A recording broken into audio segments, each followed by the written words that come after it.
Good morning, everyone, and like to thank you for having me here talking to you this morning. I've been here a few times, and in the past, I've generally talked about photographic techniques like black and white and what makes a good image and so on. But today, I want to talk about a photographic genre that I've been working at probably for the last 2.5 years. I've gotten very happy with my work. Still life. Still life photography. And I want to do a really brief overview over the genre and that topic. So to get started, I like doing all my presentations with a bit of an overview. I'm going to run probably in that 45 minutes to almost an hour time frame. Um, so what am I going to talk about today? I want to start actually with a history of still life photography, and we're going to start back almost 3,500 years ago in 1411 BC, and we'll take things right up to today. Very short talk about product slash food photography. I'm going to spend some time on the Dutch golden age of still life and beyond, of course, and a bit of history. Where did still life come about? And the reason I want to spend time on that is really the root of all current still life photography and painting. And In the beginning, we didn't have cameras, so everything was done with painting. But for the last couple of hundred years, cameras have come along, so there is a strong overlap there.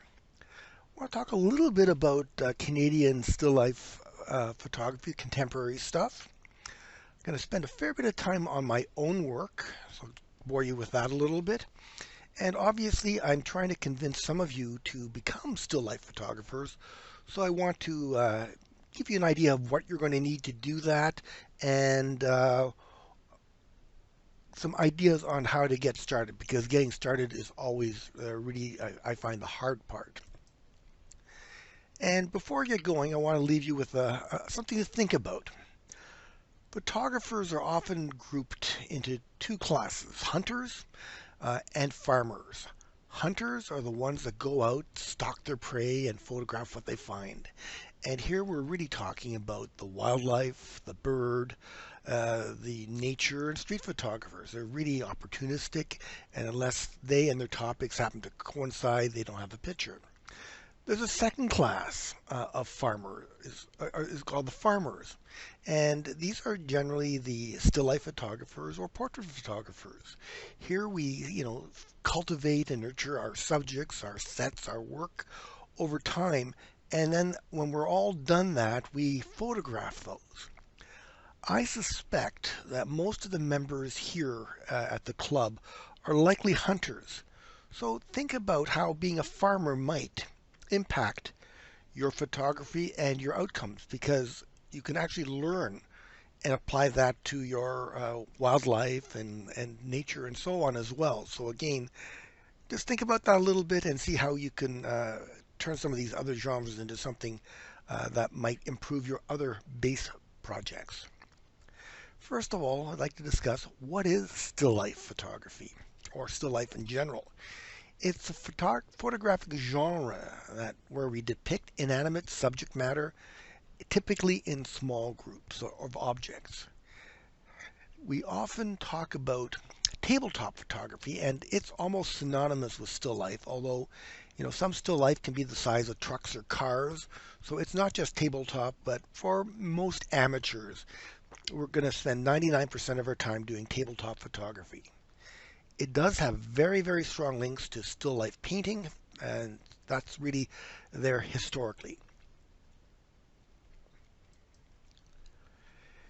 If we go to the tomb of someone called Mena, who was buried in Thebes, which is current state Luxor, Egypt, in 1411 BC, these are paintings from Mena's tomb. You can see some fish, some eggs, some birds. I'm not quite sure what these things are. It looks like there's some kind of vases or pictures or something, things required for the afterlife. So, still life is a very ancient form of art, going to the almost modern era, almost 2,000 years ago. This was a food stand in Pompeii, Italy, that was excavated recently and well preserved. And just like when we go to a fast food restaurant in town, they have pictures of their offerings. Well, they did too. So obviously, I guess ducks or goose were on the menu at this food stand. Still life was also a common topic in early photography. Photography was really invented in around early 1820s, 1822, and some of the earliest pictures we have are from the 1826-27 time frame. One of these, which unfortunately no longer exists, was taken in 1827, and it's a still life. You'll notice there's a table set up with some bottles and glasses, knives and forks, and so on. Back then, the equivalent of ISO rating was so slow, the photographer would basically set up his set, he's photographing his camera, wait for a sunny day, pull out the shutter, and then go for a walk for 4 or 5 hours while enough light fell on the subject to get the plate exposed. And of course, still life was perfect for this because nothing moved. So again, a very popular genre, even in early days of photography.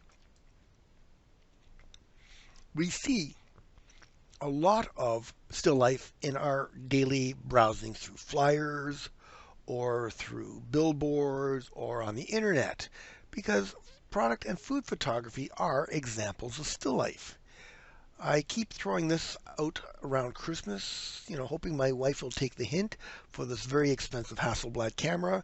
I get laughed at, so obviously my advertising technique isn't working very well. But yeah, anything you see in ads is still life. The LCBO has a food and drink magazine that they publish every so often, and here we have a picture of one of the pages of the autumn 2021 version. And of course, we know the LCBO sells wine, beer, spirits, but they also use food as a vehicle to market their products. So they're turning these out, and again, product photography, food photography are a form of still life. So, going back to the beginning and talking about the Dutch golden age of still life to modern day. This is going to be a very, very short, brief historical overview, and you'll probably understand why I'm doing this after I've finished. So, where did Golden Age still life start? Well, back in the late 14th century, we started coming out of the Dark Ages and had something that we call the Renaissance that ran right through the 17th century. Commonly viewed as being started in Florence, Italy. There were a whole pile of factors involved in what got the Renaissance going. It wasn't just art; it was also literature and science and so on. But in Renaissance Florence, there was a family called the Medicis. They were effectively the rulers of the city. They were bankers. They got rich. What do rich people do when they have money? They invest in bling and pretty things. So they became patrons for art, all kinds of art. We also had something called the Northern Renaissance. And when we talk about north, that means north of the Alps. This started probably the late 15th century and also ran to the 17th. Initially, the people with money there imported Italian artists, and the homegrown guys figured it out pretty quick, and they became very good artists as well. And because we're dealing with the golden age of Dutch art, we're going to mostly spend time looking at what happened in the Holland, Netherlands part of the world. Initially, a lot of the work was again based on what the church wanted. And this image is one that you may have seen before. It's called the Garden of Earthly Delights. It was a center panel of an altarpiece. There are two side panels that complement this by the Dutch artist Hieronymus Bosch in the very late 14, early 1500s. So again, people, we don't see some of the other stuff. We've seen a lot of other paintings here, but again, good example of early Golden Age Dutch art. What drove all this was something called the Roman Catholic Church. And they had their saints and they had their Bible stories. So these were things that were very popular in paintings that had the church's blessing. We had another event called the construction of St. Peter's. If you've been to Rome, you know that big church in the middle of town? Well, that's St. Peter's. There had been a St. Peter's previously. It was getting a little long in the tooth, so a succession of popes had worked on trying to get a new one. Of course, that meant they needed a lot of money for the project because hiring guys like Michelangelo didn't come cheap. There's a guy called Pope Leo X, who started off life as Giovanni di Lorenzo de' Medici. Yep, it's those same Medicis out of Florence, and he was the Pope. And he liked, like his other relatives, the finer things in life, including art. So, to finance the building and decoration of the Vatican, he used what some people thought were theologically suspect means to raise money. One of the ones that really got people's up in arms was something called the sale of indulgences, where for donating money to the church, you'd get time off purgatory. Um, and that caused a little bit of grief. At the same time, as all this was going on, we had this guy on the right here called Johannes Gutenberg. He was a goldsmith and he invented something called the modern printing press. If you look at it, it was probably based on the wine presses because Mainz was in wine country. But what they had is something called movable type. Being a goldsmith, he knew how to cast things. So he made letters in lead, and that allowed you to make fairly fast changes to what you're printing.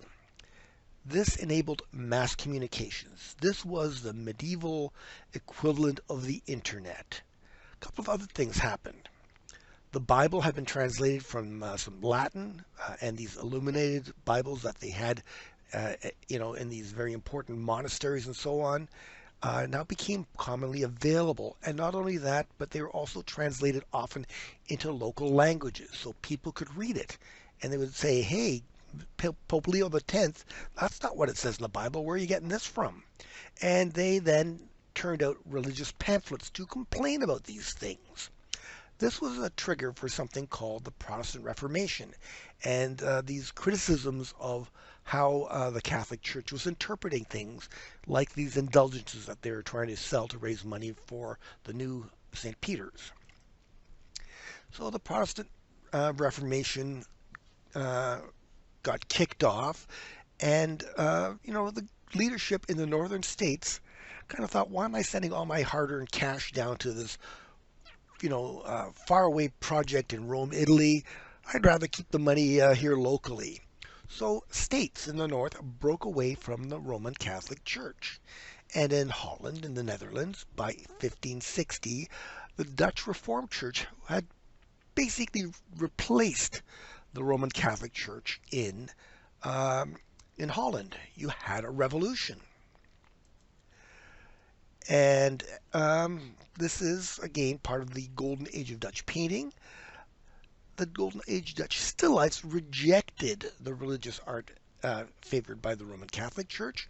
Again, in revolutions, you throw out the baby with the bathwater sometimes, and saints and Bible stories were out of fashion, in fact, to the point where they were banned.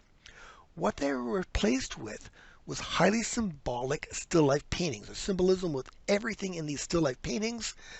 This era lasted about 200 years, and this is the origin of all modern still life painting.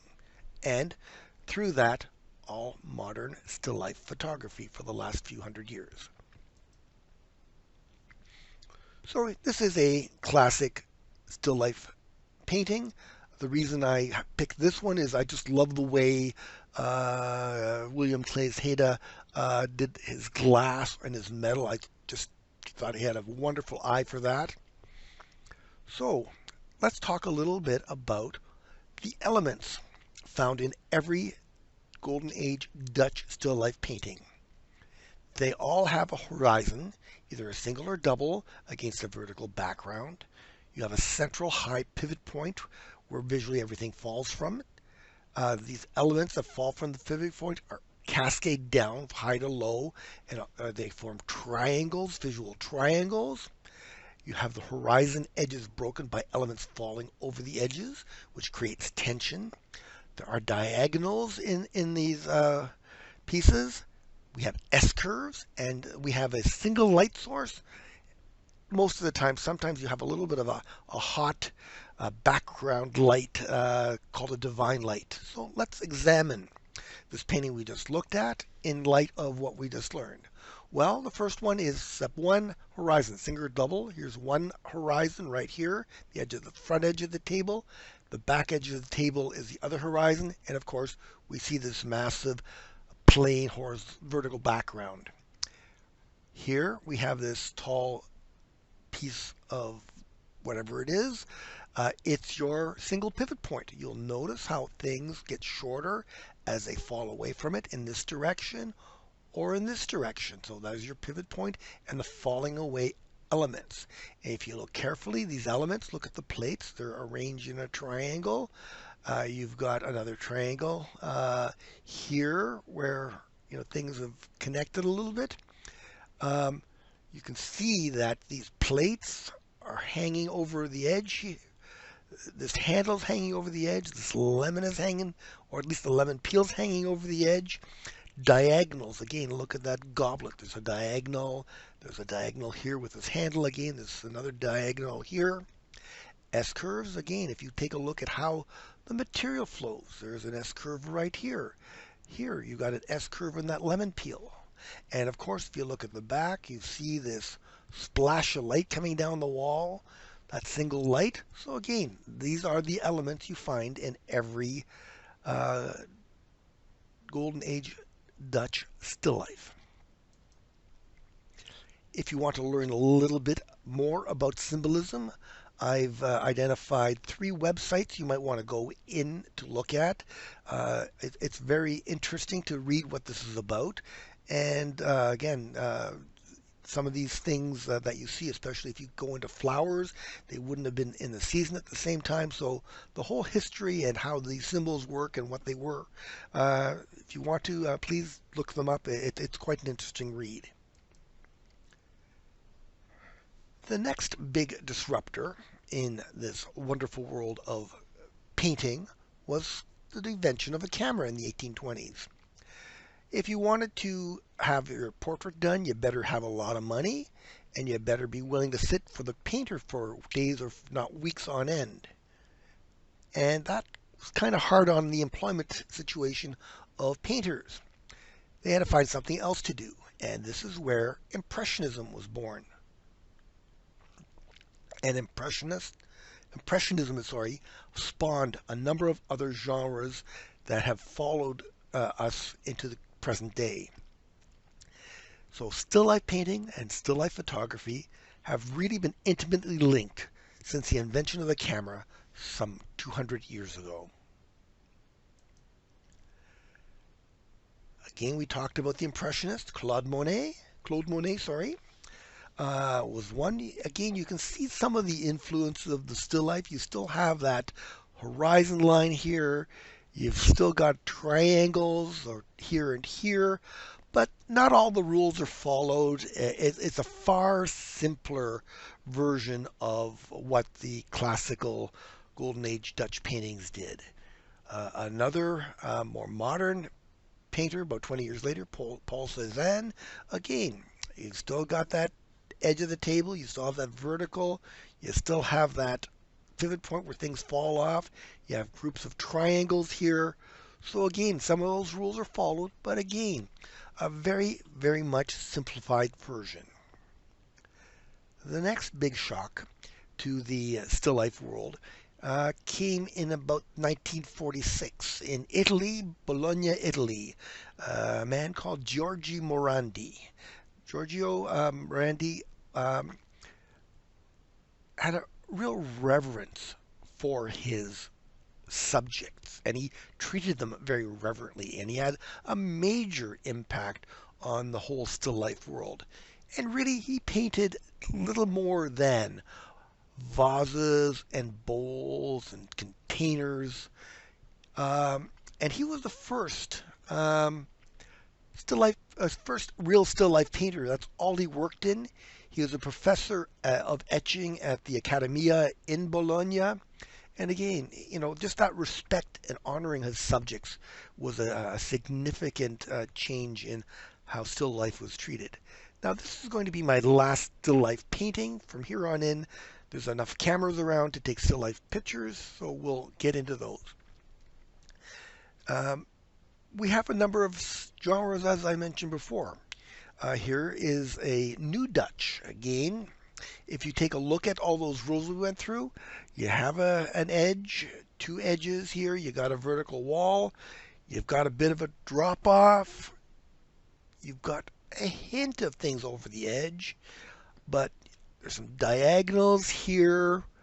You can see a couple of triangles, but there's no lemon peel over the edge. There's no S curves. So again, New Dutch follows, much like the Impressionists did, some of the rules of classical Dutch still life, but not all of them.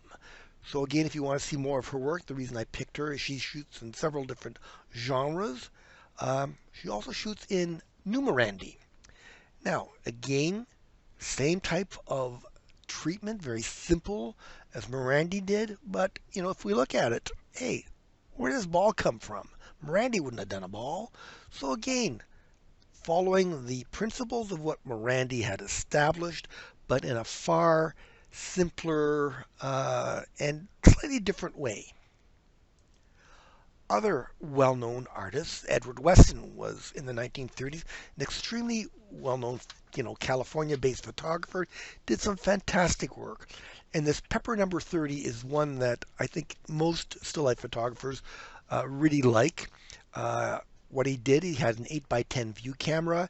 He found an old metal funnel. He stuck his pepper in there, let some daylight splash around it, and he came up with this, almost sensuously curved pepper. And I know when some of us that were doing some still life work try to find a pepper like this, it's hard. You go to your average, Loblaws or Sobeys store, all those peppers are identical and they're, not perfect, but similar shape and so on. So these old peppers, it's going to be hard to reproduce Edward Weston's work. Another well-known photographer was a gentleman called Irving Penn, and he was a modernist. He made his name photographing for Vogue magazine, so he is primarily a fashion photographer. But he, as I won't say a hobby, but he started stretching the bounds of still life a little bit. None of his pictures, or some of his pictures, are not pretty. I mean, look at this. You got, cigarette ashes on here. You got burnt match. You got coffee stains here, poker chips. This, the coffee is evaporated. It's kind of getting a little grungy. So again, a different take on still life. And Irving Penn, if you don't know him, there's his website posted for you. Some absolutely wonderful work that man did. Contemporary. Koo Bong-chang is a Korean photographer. In fact, he's a professor of photography at the university down there. And, if you say, hey, I want to I want to lend you a bar of soap. What do you say? Sure, go, give me.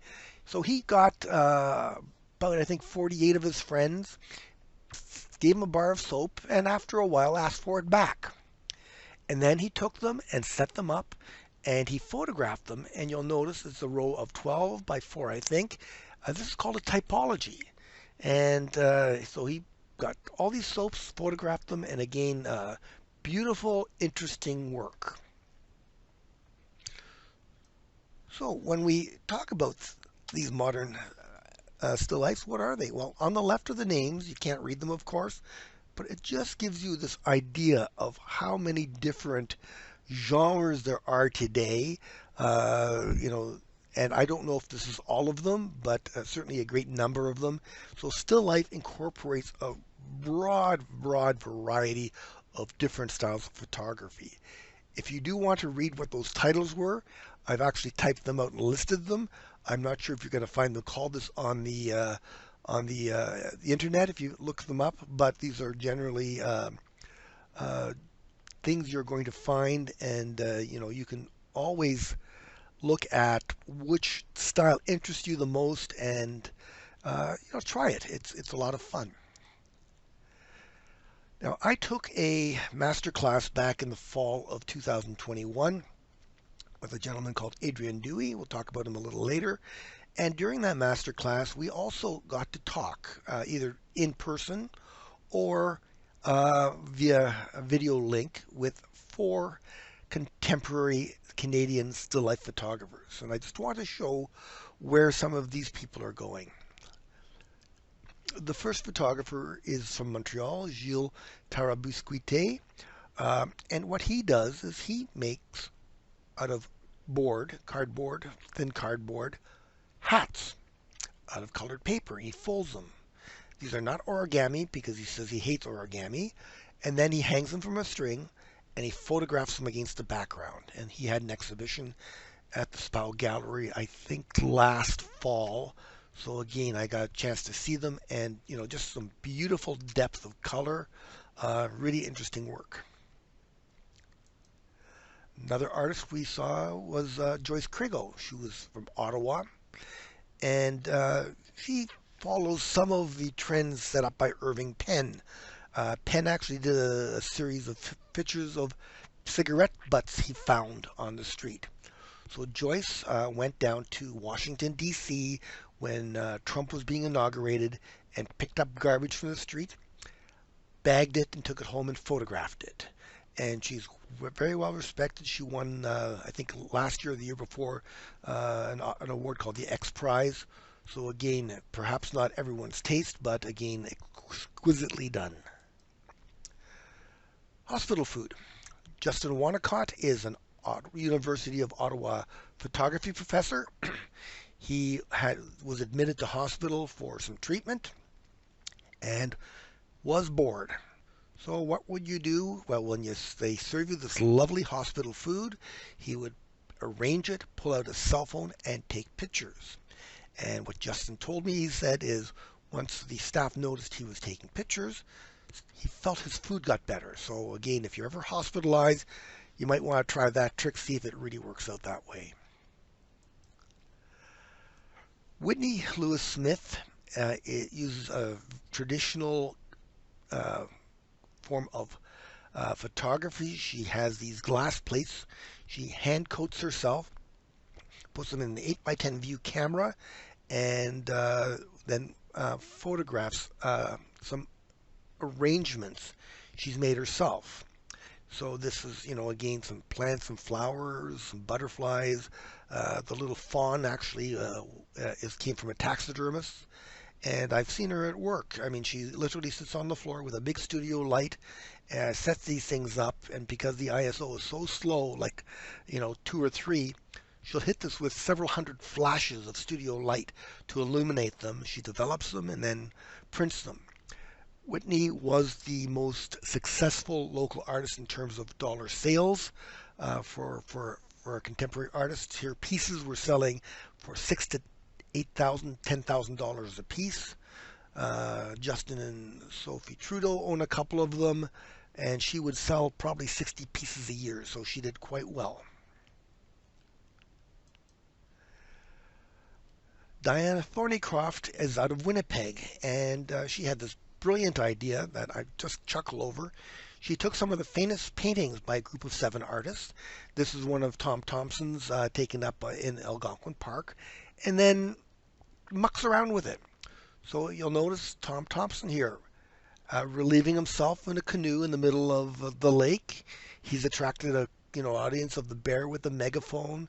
There's some birds watching him, And she said she was initially worried about getting sued by the descendants of the group of seven, but it was liked so much that um, the McMichael collection in Kleinburg, which is the biggest collection in the world of Group of Seven art, has her collection of these images in their collection.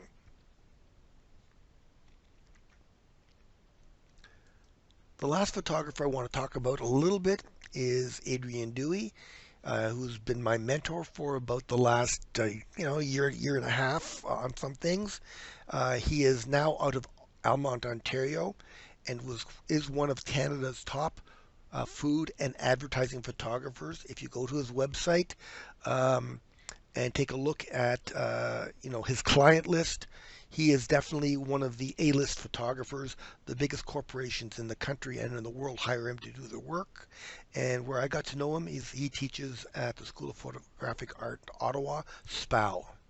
And so again, another great Canadian photographer with still life. This series is actually of molds, sand casting molds for casting metal. Um, the uh, the forms that go into making those. So definitely an interesting collection on his website. So that brings us to me because I want to talk a little bit about my own work. I was first introduced to still life photography in 2011 when I did a lighting course at Algonquin College. And the teacher was a guy named Ray Pilon, who had been for many years the director of photography for Lee Valley Tools. So he had a very good basis for product photography, still life photography. So he taught us some really good tricks there. And, I put that on hold till really the last few days of December in 2018.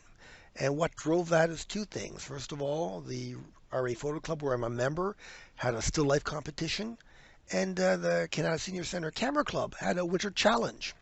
So I thought, hey, it's winter. I'm not going to go out a lot. Let's do some still life. And later in 2019, personal circumstances, my wife was diagnosed with breast cancer. She had surgery and treatments and was not very well. So again, I'd gotten into that in the winter, and by April, May, when the surgery and treatment started, I continued to do still life because I couldn't get too far away from the house in case she needed help and so on. And basically 2 weeks in 2020, after she was given clearance to start doing things again by her doctors, the world shut down for COVID-19. So again, I had an excuse to continue working on my still life. In 2021, in the fall, it's actually starting in the summer, uh, at SPOW, under Adrian, I did a food photography workshop, and he also ran a master class called Still Life Concepts. And the seven of us in his class then hired him to do some work called Still Life in Winter, where we actually continued exploring still life photography, and that ended probably 4 or 6 weeks ago. Well, as you may know, I do compete in photographic competitions, and like I said, in the last probably 2.5 years, I've entered into a number of competitions, did very well. I've won 12 local awards at the RA Photo Club for my work. I have 5 national Kappa awards for my work and 2 international Salon awards from, these are FIAP levels, Fédération Internationale d'Art Photographique. Uh, my image that you're going to see was one of the entries to the Four Nations competition uh, by Kappa, and I had a piece on display until about 3 or 4 weeks ago at the Spau Gallery in their Apex show. So my art is certainly being recognized locally and even internationally. Where do I shoot? What equipment do I use? Well, I don't have a studio. I primarily shoot in the basement of my house, which means when my wife or daughter want to watch TV, I got to tear down my setup to give them a clearer line of view. I use my rather long in the tooth Nikon D800 DSLR. I do have studio lights and modifiers that I bought to do portraiture. I still do portraiture. I bought a small table for tabletop work that I got at Costco. I generally use a tripod, and I've accumulated other bits and pieces of grip gear and accessories over the last 2.5 years to help me in my work. So going back to that course I took at Algonquin College, this is one of my first still life shots. These are a pair of Greb Kodiaks. And so you can even take some ugly beat up old boots and turn them into fine art, still life work. And like I said, this is really the first piece that I did that I thought, hey, I've got it. Now I'm going to get into the work I've done over the last, couple of years. I explored different areas of still life. One of them is something called bright field lighting, where I look at the optics of glass, water, and air. Here's an example of that. You'll notice I've lit the back with some magenta and some cyan colors. I've got a bottle and some wine glasses that are partially filled with water, some scotch glasses, and some glass rods and some other bits and bobs I've thrown in. I just won first prize at an the latest RA Photo Club competition for this image. I've done other works. I ordered some glassware from Amazon. I had the separator filters kicking around the house, and again set things up. Same technique.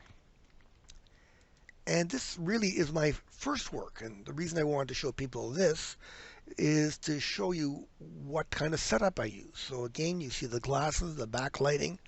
I really like the way the water sort of inverts what the bottle shows and so on. That gives a neat effect. You get some interesting optical surfaces. Very little retouching in these images, but there is some. And this was actually the equipment I used, or at least the setup I used to take that. Everything is sitting on a piece of black plexiglass that I got at Canis Plastics. I have a translucent piece of plexiglass. I have it held up with some clamps and on some light stands. I've got a couple of lights in the background. Let me just zoom in on that. These basically shoot at the back of the translucent plexiglass and do the lighting. So again, a very simple setup, a little bit of trial and error to make it run. I've also gotten into something called dark field lighting. And here, remember that plexiglass with the glasses? Well, if I hang a piece of black velvet that just extends past the edge of the camera frame and the white is behind it, the white wraps around it, and you have a dark background and this lovely wrap of light picking up all the highlights. Again, here's another piece. I threw a flower inside to see what would happen. This is one area I'm planning to explore some more this year because I haven't done a lot of it, but again, it shows some interesting potential.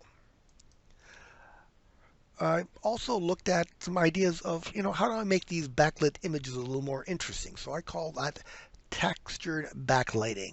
So where do the textures come from? Well, what happens when you stick a window screen in front of that piece of plexiglass? Well, that's what you get. And you'll notice these glass balls, the water in the glass, these semi-spheres, and the reflections in the black plexiglass. You basically get some really interesting optical effects. And so I was playing with that a little bit, tried something else. Again, I used a different piece of gridding in the background. Same pieces, a couple of glasses with water and a ball. And here's my setup. Again, my patterns are cast by a baking rack for cooling things coming out of the oven. You can see my subject sitting there, camera on a tripod. This is actually the radio trigger I use to fire the flashes in the background. I do something called shoot tethered, so you can see my laptop there. And this is also my basement, and you can see this big TV. So I'm right in front of the where everyone's sitting. So like I said, I get to break down my studio whenever somebody gets the itch to watch TV. Another project I call Still Life in Motion. And, I always thought, still life, let's deal with something a little quirky and capture things that are moving. So here we have a separator funnel. You've seen this in another picture. This is actually, and it's been held up by a stand, and this is actually, I think, 6 or 7 images. I took the glass separately. I then put the dye, the food coloring in the water, let it mix a little bit. Then I mixed it up a little to give me a blue background. I then let the water, dyed water, fill the spout there. Then I took some time to get the water dripping out of it, took that. And then I finally put the stopper in to complete the image. So all of these are actually a merged photocomposite with a number of images. To get this right took me 3 or 4 days of work. Again, I like the white on white, and here I have a cup and saucer. Again, I dropped some food coloring into it and just let it swirl. And while it was swirling, I was quickly shooting every half a second or so with my studio lights to illuminate it.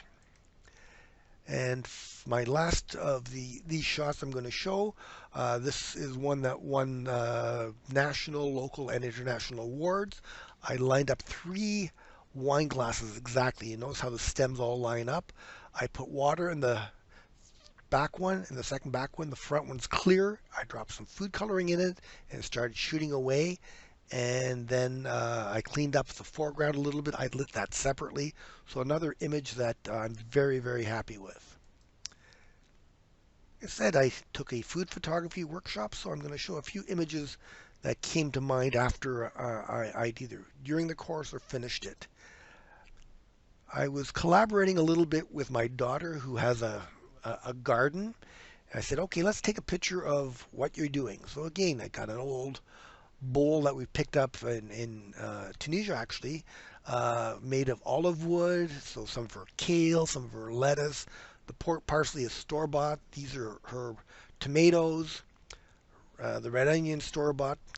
I softened the scene by wrapping an old tablecloth around it. My background are some tiles we redid the bathroom with. And the hardest part of this shot is to get some nice reflection off the knife. If you don't get the reflections, it looks really dull. And to me, that just balanced the picture out really nicely. Again, picked up this bottle of Madeira, probably 35 years ago when we were visiting Madeira Island, which is a Portuguese possession. And you can tell which year I was born in. And here, if you take a look at it, I was looking at shaping the light to get this lovely feathered look of light. Otherwise, it's just a dull bottle. Again, that's sitting on that piece of plexiglass you've seen before in some other pictures.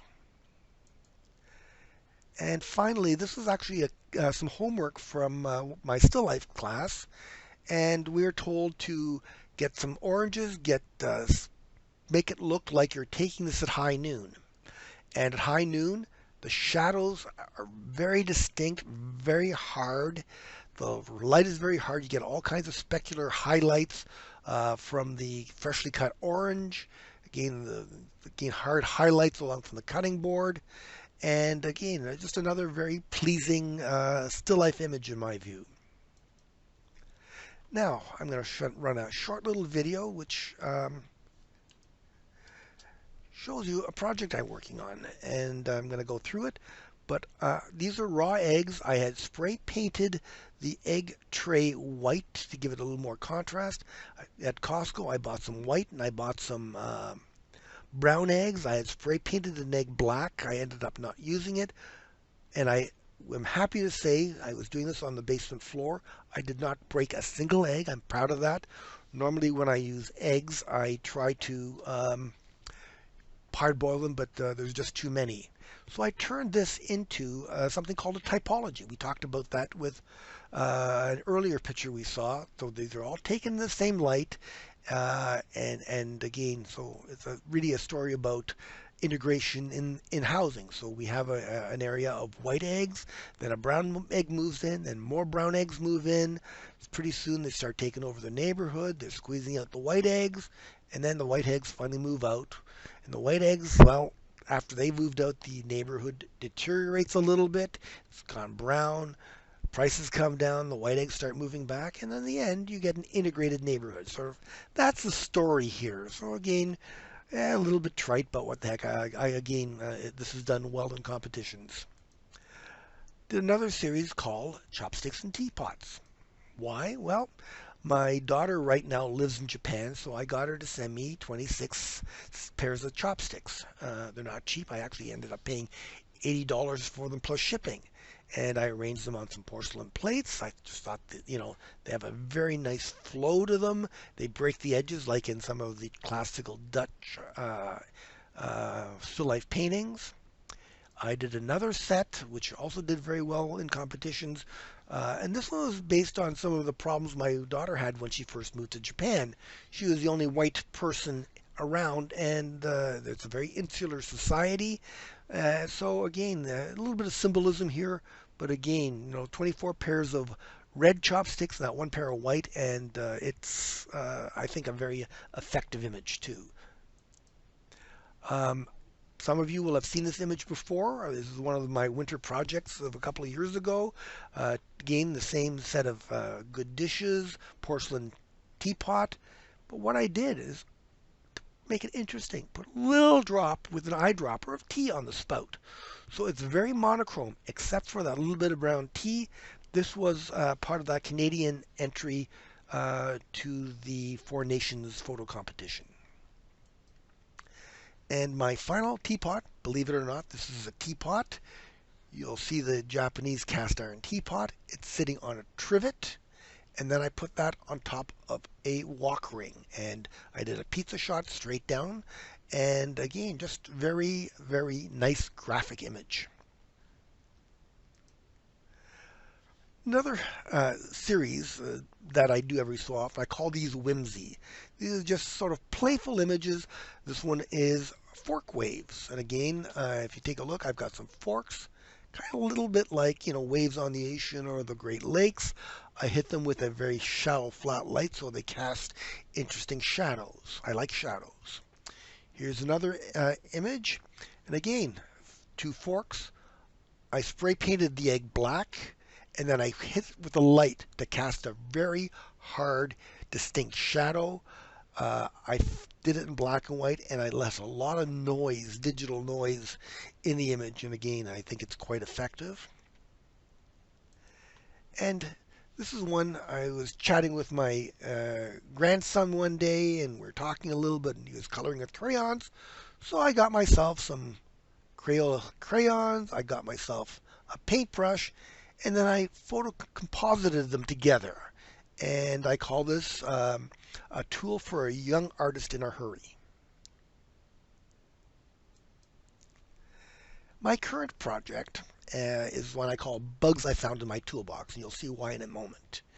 I'm working on a project with my grandson. We're actually doing a book.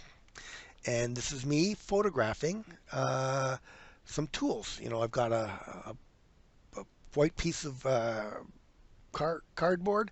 I'm bouncing two studio flashes off the ceiling. You can do these with continuous lights. You can do this with speed lights, but you have to make sure the light is balanced. You can see my laptop. I'm shooting tethered in the background.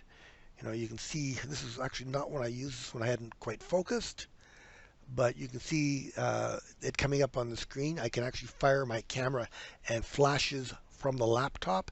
I'm using Capture One here. You can also use Lightroom, and all you do need is a cable that runs from your computer to your camera and do this. It's a great way to do this type of work. And then what I do is I go to the internet and I look for pictures of bugs from the top view. And once I get one of those, I start taking those images of the tools I photographed. So you can see some open-ended wrenches, some adjustable wrenches. They're not as easy to see here, but there are a whole pile of nuts here that I've assembled. And I built myself a ladybug. It usually takes me a day or two to assemble these. It's a long and tedious job. This one's a mosquito drill bit for my stinger, wrench handles, adjustable wrench handles that you saw, the nuts again, and again the wrenches, and I got myself a mosquito. So this is a stag beetle my grandson asked me for. He turns 6 at the end of May, so I asked him to tell me what he thought of it. So he sent me this by voice. I like step beetles because they will flow and they will drink 3 steps. and then they will throw bugs or something. They will doing. They will drink syrup or Anyway, so like I said, my grandson is giving me ideas. This is a staghorn beetle, and he's gotten to the point where he's now criticizing that's not big enough or that's too small. So we have um, an FaceTime collaboration going, and I eventually need about 18 or 19 of these images. And when they're all done, I'm going to make them into a book. Because he's in Japan, the background is actually a Japanese washi mulberry paper, so there's a little bit of symbolism in that as well. I like Why still life? Why would you want to do it?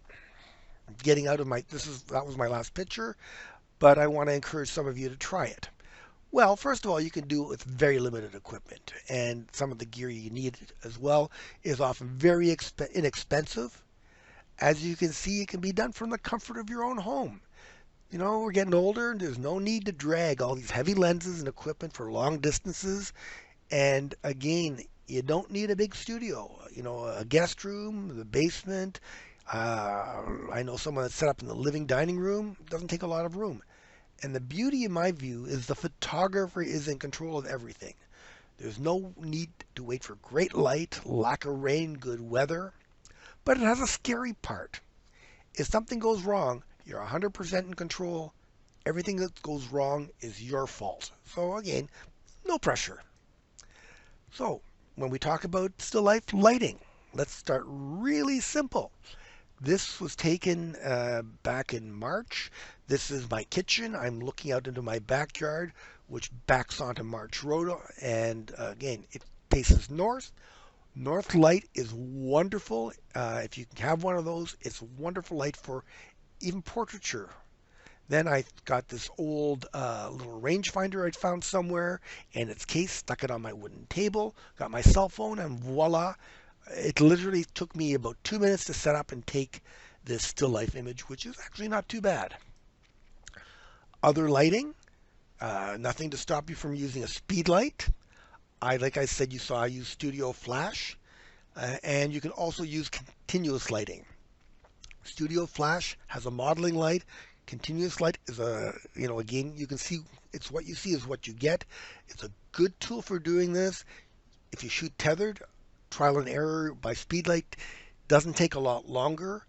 The only caution I will give you is when you look at continuous light, especially the modern LEDs or fluorescents, you've got to be very careful that they are suitable for photography. The less expensive ones do not have a very good red component, so your images will lack red color. And if you're looking at buying them, look for something called a CRI, Color Rendering Index, value of 95 or above. That is good enough. Anything below that, I would not touch it. You will not be happy. The warm colors will be missing. So you can do that. That's another option. Equipment in addition to your camera. As you saw, I use a tripod. I have this horizontal adapter arm for those pizza shots. Not necessary, but again, if you want to expand into that, getting a tripod that has that option is a good idea, so you can buy it in the future. When you shoot a tripod, you generally need a head on it. Most photographers are familiar with these ball heads. I happen to use something called a geared head. Each axis is individually adjustable with a gear head, and you can make very fine, very sturdy adjustments. If you get serious at all about it, look at investing in one of those. So, if you want to get started, it's often difficult to figure out where you want to go. So let me suggest 3 different projects for you. And the first one is to replicate some existing work. The second one is something that was invented by an American photographer working in France, and he, I think, got a hold of Catherine Deneuve's purse, emptied it, arranged it, and it was so popular that it became a frequent feature in the magazine he was publishing. And the third one is to do a portrait, but without a person in it, or a self-portrait in the case of what I did. So let's have a quick look here. on replicating existing work. This came from that course I took back in the fall. The instructor gave us this picture. He said, okay, here's an old book. It's a little bit ratty. Got a spoon with some sugar crystals on it. You got a couple of pieces of cinnamon. You've got some vanilla beans. You got some star anise here. You got some string here. It's on a wooden base. Go for it, guys. There were 7 of us in the course, and uh, 4 of us were from the RA Photo Club, so I contacted them and they let me use their pictures. Here's one person's interpretation, so again, everything is in there.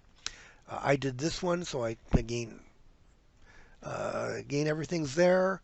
This person didn't have a solid blue book. He took a slightly different approach, and Glenn Bloodworth, who was at the club a couple of years ago doing a talk on abstract photography, he went a little wild. He put some new pieces in, didn't go blue at all. He has a couple of spoons in it. So again, that's a good way to start. Take something, copy it, be inspired by it, expand on it. Great way to start. I found this picture on the internet and I said, hey, I can do this. And this is really what got me thinking about the backlighting approach. So again, we got a sort of a magenta light here, a blue light here. There are 1, 2, 3, 4, 5, 6 glasses here. There's something holding up this wine glass. I think it's probably a piece of glass in a wine glass. There's some reflections. That's probably a piece of black plexi. Okay, I have the stuff to do that. Almost. So here's my wine glass. Here's my magenta light. Here's my blue light. I didn't have any glasses, but I had some old spice tubes. I used them instead. And I had a glass plate, and there I am making my own version of it. So, okay, great way to learn. What I found in my wife's purse, I didn't want to do my pockets because it would have been pieces of Kleenex probably, some keys in a wallet. Not that interesting. So I went to my wife and I said, can I borrow your purse? And I shook it out, and I spent probably an hour rearranging things. Here's her glasses case, her wallet, her cell phone. She's got a pile of bags she carries for shopping, some old beat up gum, business cards, keys, pens. Again, Advil for me when I get on her nerves. So I arranged that, and of the dozen or so shots I did, this is the one I like best. And be careful here, because the one mistake that I did make was I didn't put everything back perfectly where she keeps things, and I'm still being reminded of that today, several months later. And the last piece is, in my case, a self-portrait. So do a portrait, something that tells a story about yourself without you actually being in the image. So here is my self-portrait. I'm a photographer. Here are a couple of old cameras, my old Leica, the old Hasselblad. My wife and I do a lot of bicycle riding in the summer, so it's there. We do a lot of traveling, so my background is an obi from a yukata from Japan. Here is a prayer wheel from Tibet, a footstool headrest from Ethiopia, a Japanese god, some travel books. I listen to classical music while I'm working. I won a lot of prizes for my photography, so that's my self-portrait. So again, and I know one of the people on the course liked this idea so much, she's doing portraits of her parents who have been, had died many years ago. So again, just a fun project to tell stories about yourself. Works nicely in still life. Very simple lighting here. Anyways, I'm almost up to my hour, so I hope you enjoyed the talk. And I hope you learned something, and I hope you try still life.